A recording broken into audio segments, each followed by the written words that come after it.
Not so. Go, Sorrel. Hi, everybody, and welcome. I'm Sorrel Pindar. I'm a relationship coach, and I'm on the faculty of the School of Humankind. This is a School of Humankind workshop, which we have arranged specially for that end of the year. Today, we're going to be talking about reflecting on the year that has passed or is about to pass, and maybe what's going to happen in January in terms of planning ahead. So I think, Angela, you're going to be doing the timing, aren't you? In theory.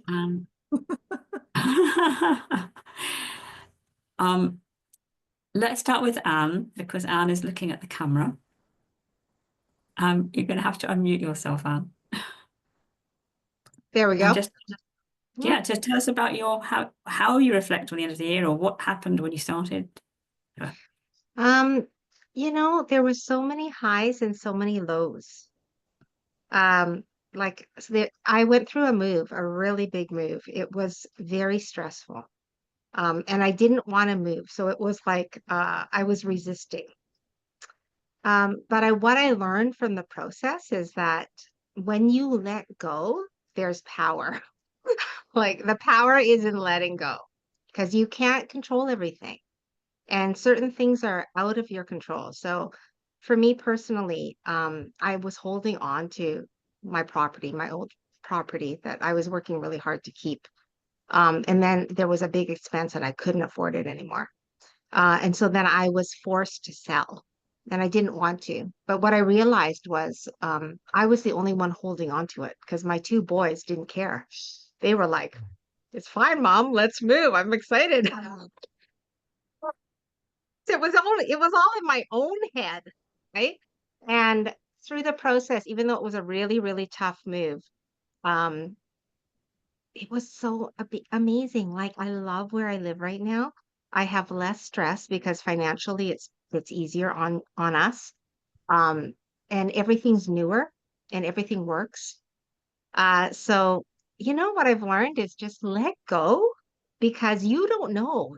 Whatever's going to happen is probably way better than what you thought, right? And so that's my reflection, is like, it's okay when things pop up. Let it go, because probably something better is happening. Something better is coming down the pike. The universe is working for us, not against us, even though it feels like it's against us. It actually is not. It's actually working for us. So we got to have that mind frame when things happen, when obstacles seem to get in the way. We need to remember that when we let go, then we can embrace what is to come. That's my reflection.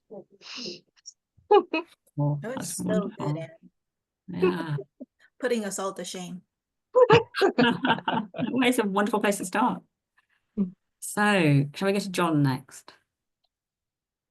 John. Okay, so yeah, it's a weird time end of year, because inevitably you reflect, but also it's a purely random time to be doing reflecting. I mean, it's just a date. But nonetheless, inevitably you do reflect, and it's quite useful. And you have a sense of how the year was. This year for me has been a very difficult one, really difficult one, in all sorts of ways, especially financially, but also, in other ways, it's been a toughie. And, you sort of go, well, I wanted to achieve this and I didn't achieve this. So I immediately go, I failed, I didn't do this. And of course, it's neither true nor helpful.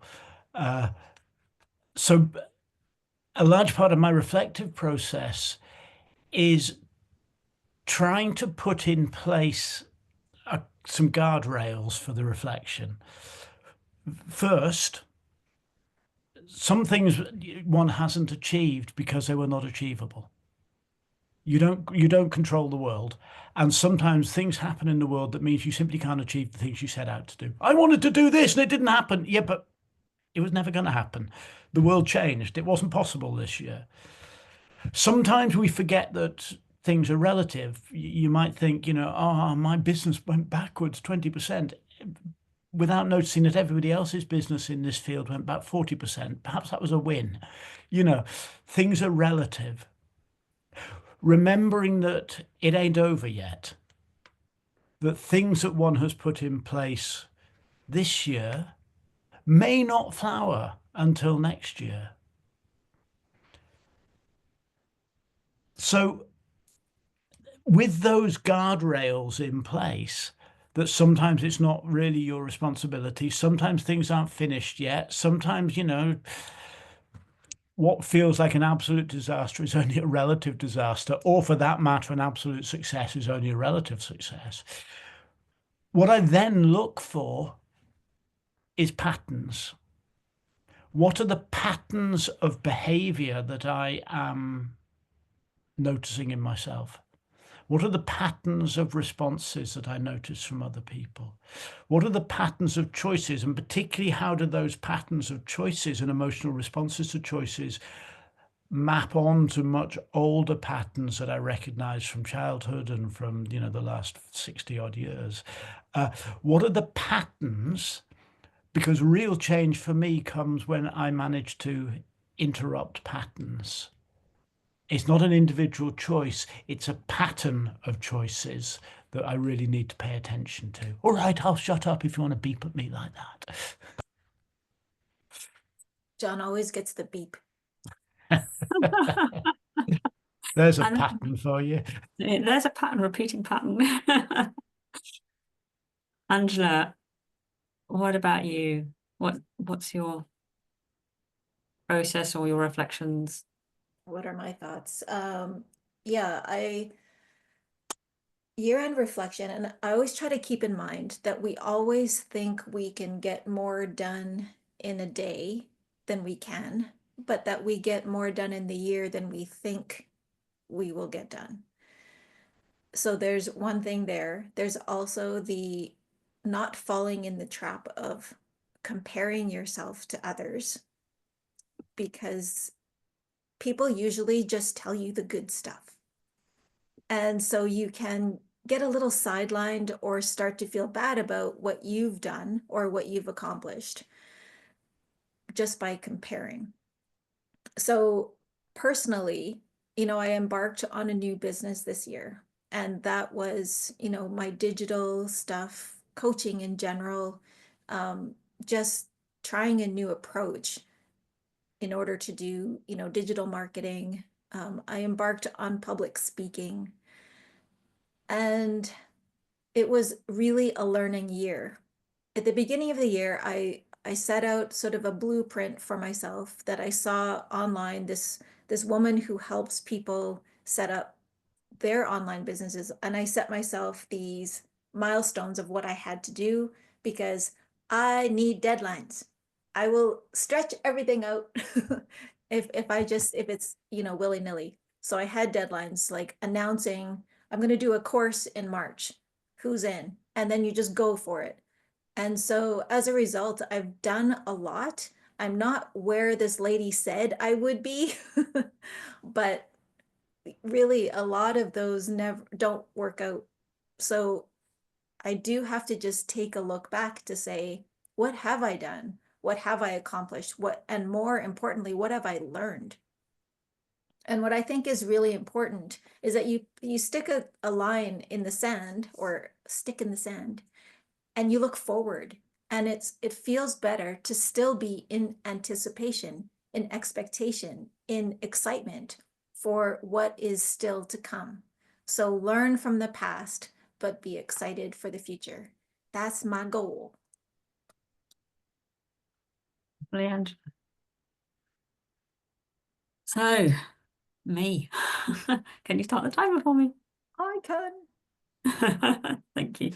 So I suggested this workshop partly because I'd been having conversations with other people about reflecting on the end of the year, at the end of the year, and also the whole business of what we do around the new year. And I have a really firm conviction that New Year's resolutions are a bad idea if you live in the Northern Hemisphere. If you live in the Southern Hemisphere, it's fine. It's summertime, the days are long, you're full of hope and you've got energy. But we up here in the north, when the days are short and it's dark and it's wet and it's miserable out there, Sometimes it's not. It's just it's setting yourself up to fail. So then I think we kind of backtrack from that into reflecting on the end of the year, and then how that moves us into the new year, I guess. And I just think of that this time of year as a time to sort of hibernate and dream and vision a bit.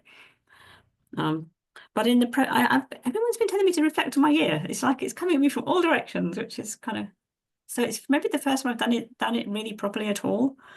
And looking back, I realized that this year was really, really packed. I had so much going on, and I had some major highlights. I went to a 5-day intensive with Michael Neal, who's one of the big guns in the Three Principles community. And it was amazing. And that's where I learned the expression, fucking glorious life. And I've been doing training with the Relational Life Institute, so they come up with couples, and that's been a huge amount of work, but it's been really inspiring.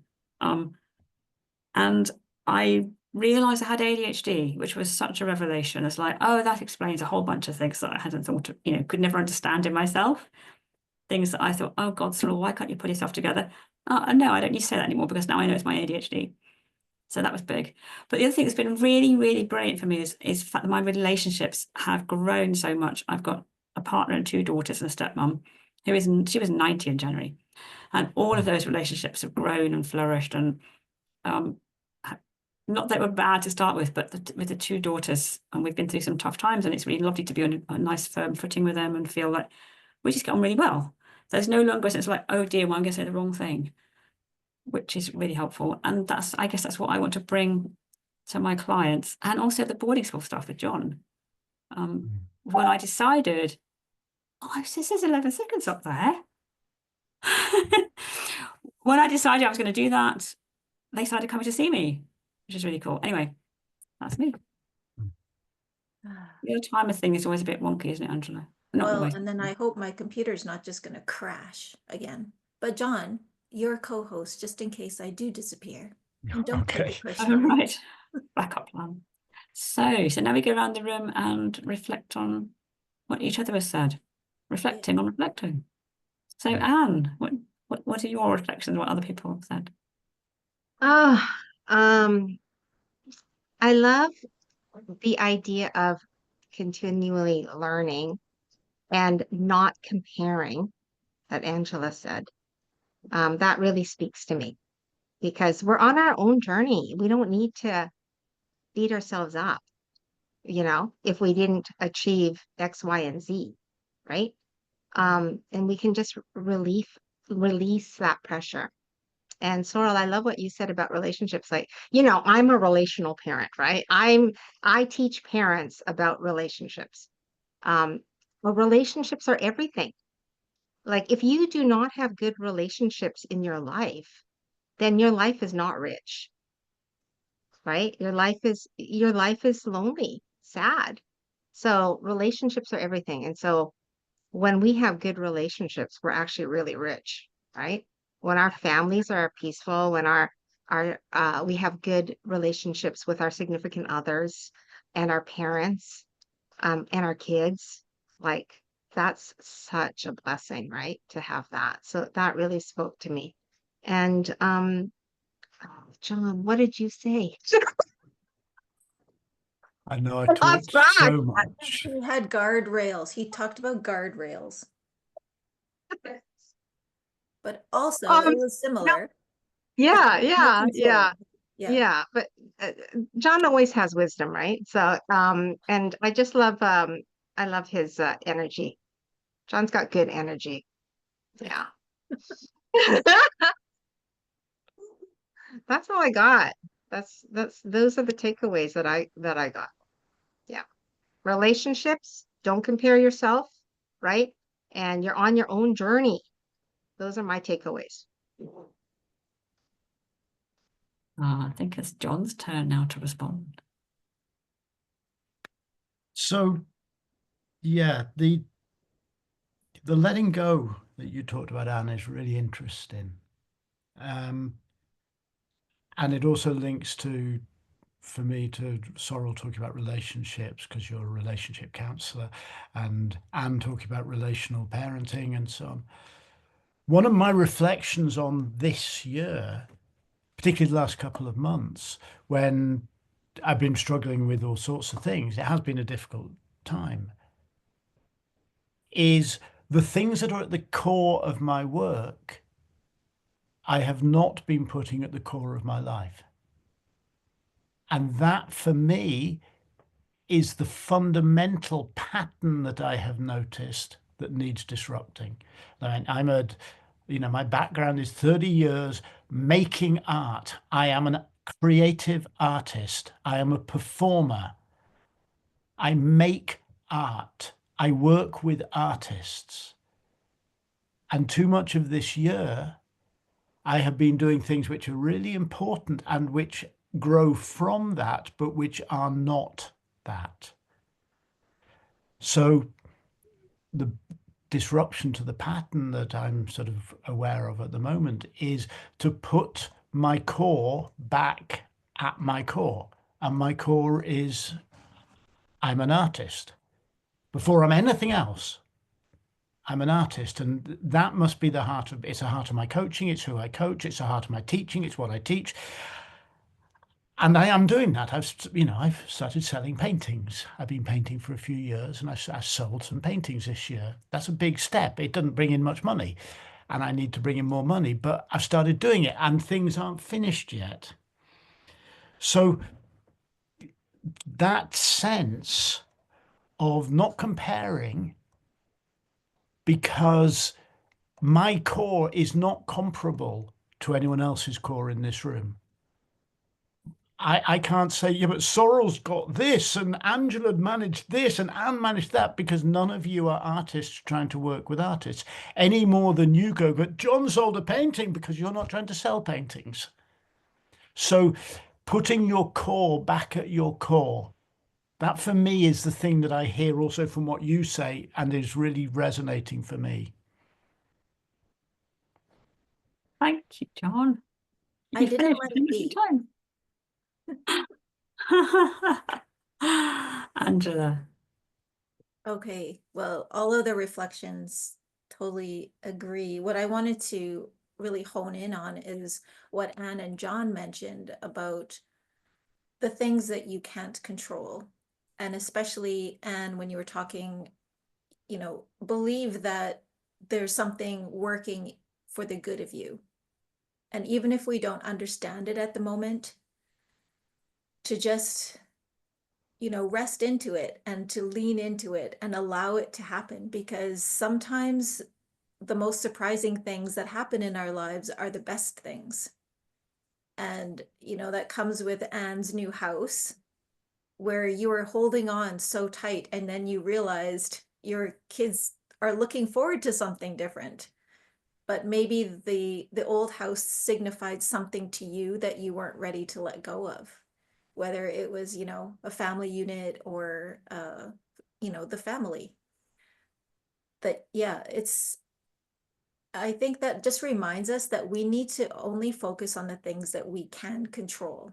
So even though things are not going our way, is like, what can I do to find a new direction? What can I do that will allow me to express who I really am? And I'm paused, aren't I? Okay, there's a timer. I just noticed. But did you see it stopped at 1:11? Oh, how strange. Totally blessed. So it might, even when you feel in the deepest, darkest depths of your interior mind hell, is like, what can you control? You can always control your attitude. You can always control what you do next. You can control how you take people's advice. All of that kind of stuff is all within your control. So it wraps up the comparing, all of that stuff is just focus on you and what is the next best step for you. That's all I got to say. Wow, that's brilliant, Angela. It's interesting as I'm listening to you all speaking. I'm seeing the old house and the new house and the journey between them. And that for some of us, probably that new house or the new something is next year. And in order to make that journey from the place we're occupying now, the old house, that is a journey we have to take, and it means letting go of stuff. And I think just letting go of that urge to compare, because Angela, when you said it in the first time round about speaking, I thought, oh, I don't do any speaking. And I thought, well, I don't need to do any speaking. That's not my thing. And I got there very quickly, whereas I know in the past, it might have taken me 3 weeks to get to the point of thinking, I don't need to do any speaking. So it's that letting go process kind of gradually gets closer and closer to the point where you had the thought that you actually should have been letting go of, if you see what I'm saying. And the other thing that came to mind was John talking about the core, that for all of us, living that, whatever that thing is, at the core of our lives, is so important, because what we're often doing is we're taking other people on the same journey. So if my relationships are all absolute rubbish, I think I'd be a pretty rubbish relationship coach. And all the things that I've learned and the things that I've brought into my relationships to help them flourish are things that I can then pass on to my clients, or help them to grasp in a different way from me, probably. But I couldn't do that if I hadn't done that work myself. So I think that, again, it's that journey, isn't it? And I'm trying to get the 2 houses into it, but it's not working. And I guess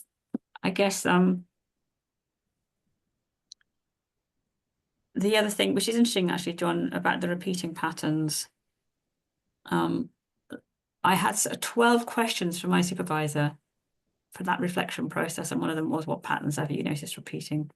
I can't remember what the answer was. Actually, no, the answer was, I don't know, because I go to a job to remember, which is quite interesting, that one of my repeating patterns is I've forgotten so much stuff.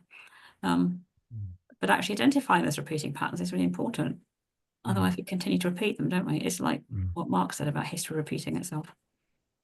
So whatever the expression was, I can't remember. And that's me.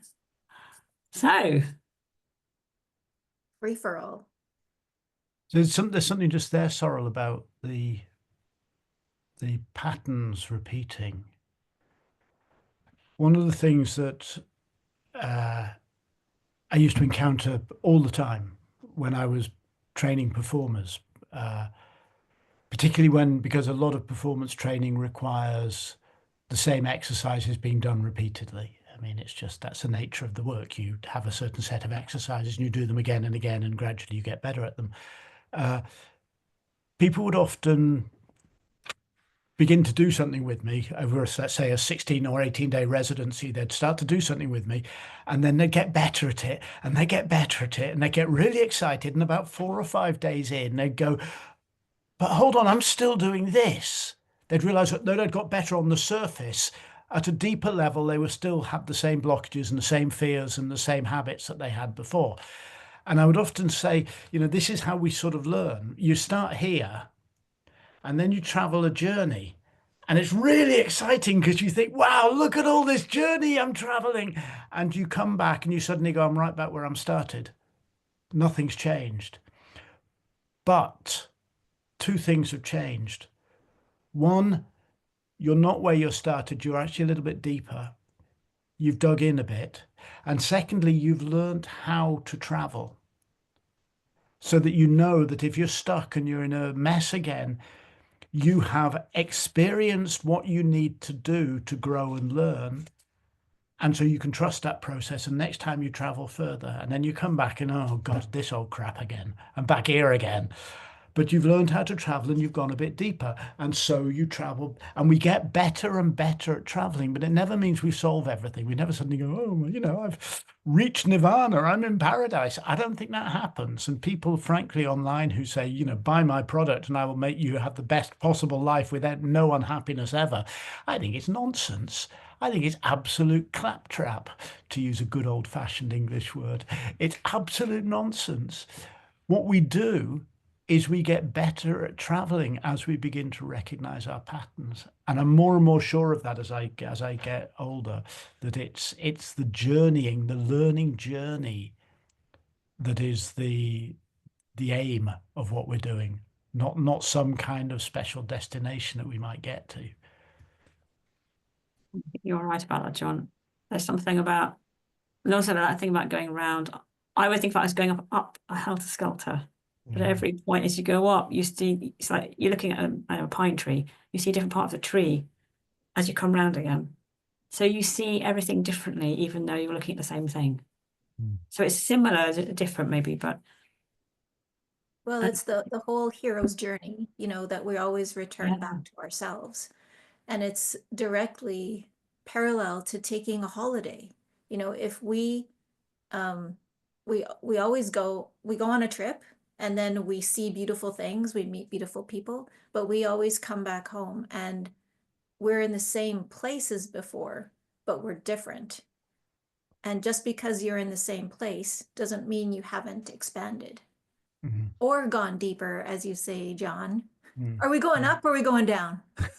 We're going both at the same time. That's the miracle. Well, I know with Christmas I'm getting fatter, so I'm going all the ways. But yeah, it's important to realize that our journeys will always make us richer, even though we come back to the same place, because if we, and the value is that journey, because if you say, I'm going to come back to the same place, so what's the point of going on this holiday anyway? There's so much value. There's so much value to stretching ourselves and learning and seeing new places. So it's just a beautiful analogy for life. There's that phrase, isn't there? And I can't remember who wrote it. I think it's the name of a book or something. It might be John Kabat-Zinn or something. Wherever I go, there I am. Damn it. Yeah, absolutely. You And the still huge here?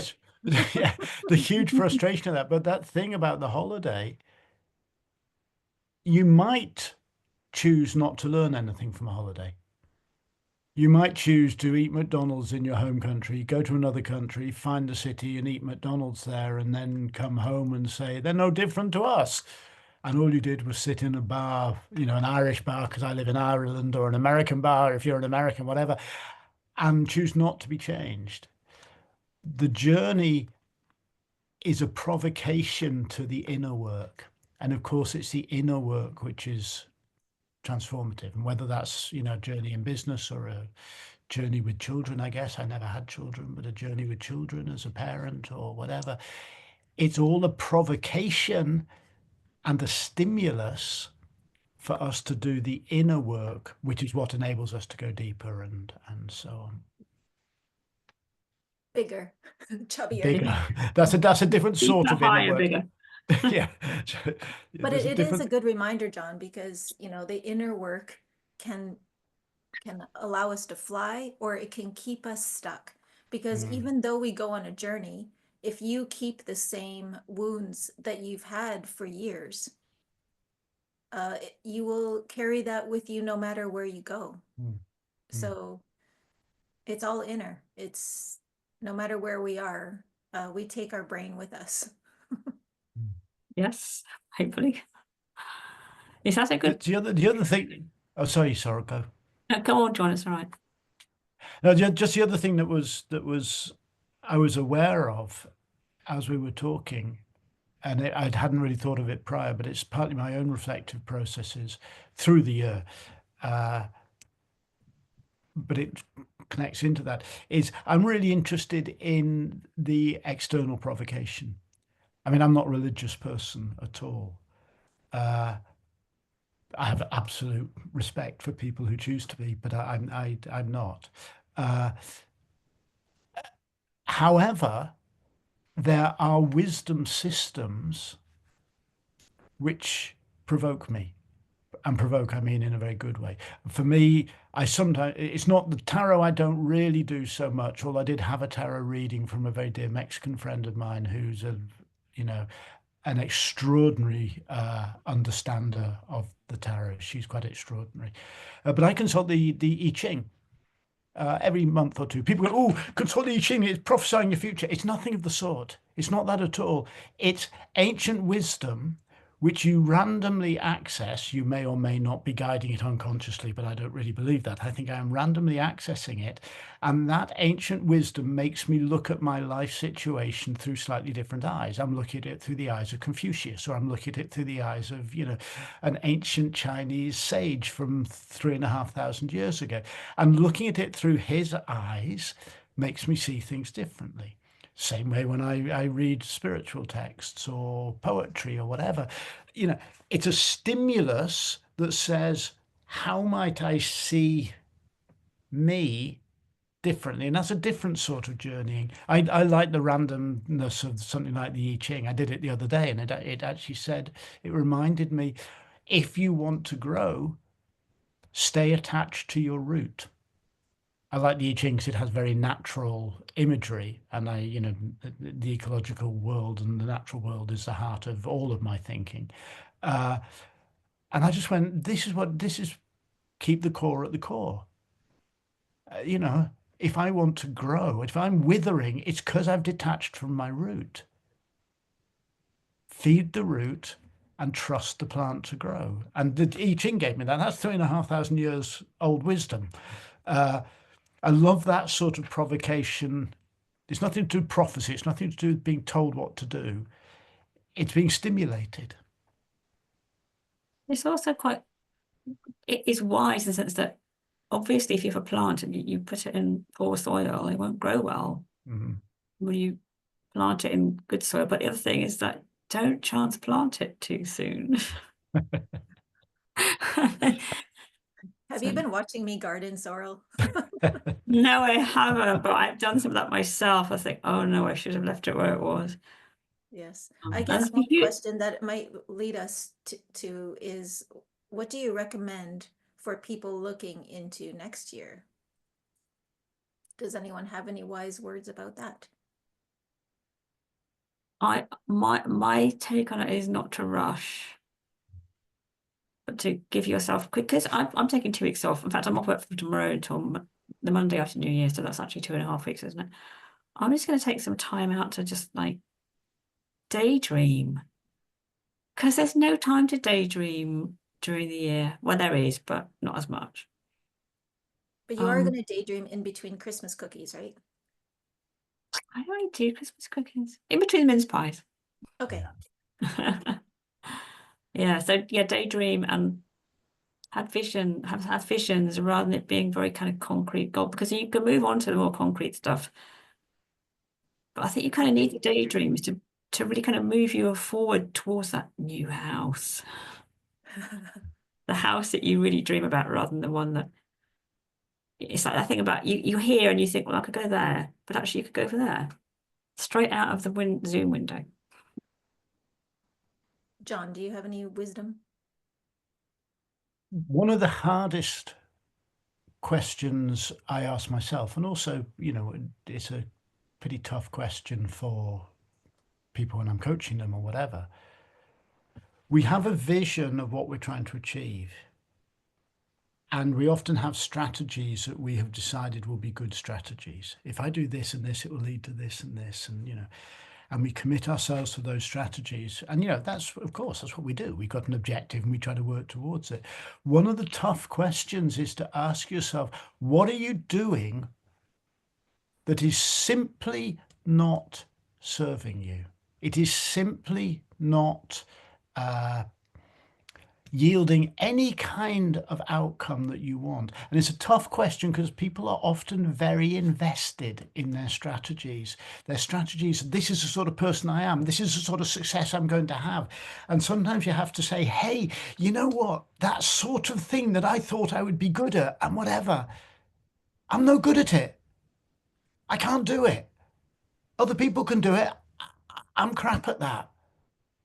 I actually do not fit into this box or this community or this structure that I am desperately trying to fit into.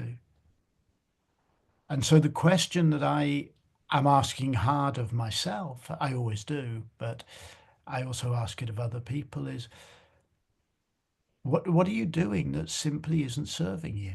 And of course, the next question is, and how can you stop it?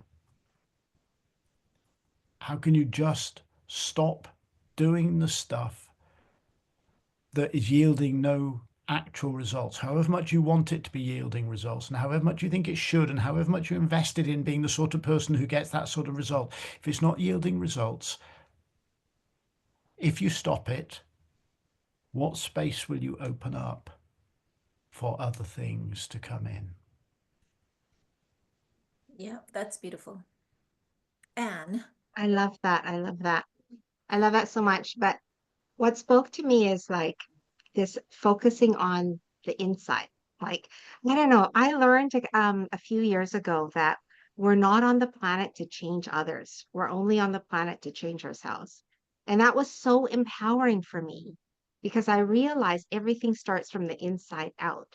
So when I am stressed or upset, then I'm creating that, more of that, right? So I have to take care of myself. I have to work on my inside. The inside is what's going to fuel your life, right? The self-care, the awareness of yourself. And the other thing, the other question that comes to mind for 2025 is, what's important to you? Like, I think maybe you should just focus on what's important to you. I'm not a big believer on New Year's resolutions because a lot of times I've tried them and they haven't worked out, right? But if I have a list of what's important to me, my top 5 things, then I'm going to focus on those things. Those are the things that are really important to me and what I want to do. And I also encourage people, like I'm getting older now, right? Like you gotta get on with your bucket list. So let's make a bucket list and let's make it happen because time is a luxury that we don't have. It keeps ticking and ticking, right? And nothing happens until you make it happen. How do you make it happen? You focus on it. You're like, something on my bucket list is to go to Greece, right? I've wanted to go to Greece since I was a teenager, and I have not achieved that yet. So like that's going to be like the top thing on my bucket list. Okay, make a plan to Greece, right? And I'll and be then I'll, once I'll you, be I'll be there in February, Anne. I hate to say it, but I'll be there in oh, February. I'm so jealous. I was gonna Jealous. say, just go with John. Don't John, you need I'm an coming. assistant, John? Be ready. Yeah, you're very welcome.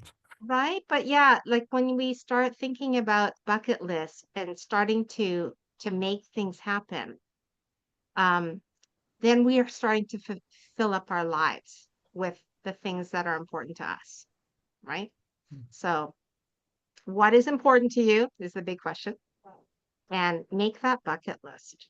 Start making things happen. And I just have one thing to add to that because I always liked people to say, what are you not going to do? So that's the same as John saying, what are you going to cut out?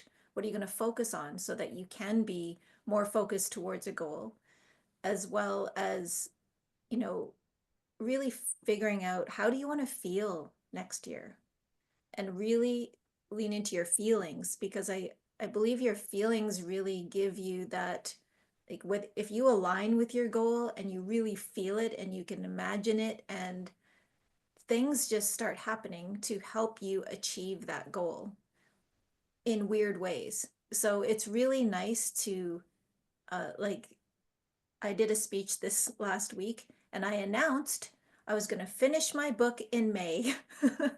So, of course, it's not like none of these people will probably remember, but I've said it out loud and I've got to get it done because that's kind of the person that I am. If I say it, I got to do it. So, there you go. You know, you got to, because I know I want to feel the end of that book because it's just been sitting on my brain for far too long.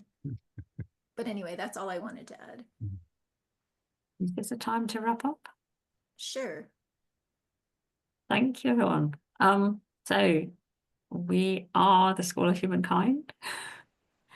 Thanks for watching and listening, and we will turn off the recording before we go to Q&A. Oh, John. I just want to add that we're School of Humankind. We're going to quieten down for a couple of weeks. We're also taking some reflection time, but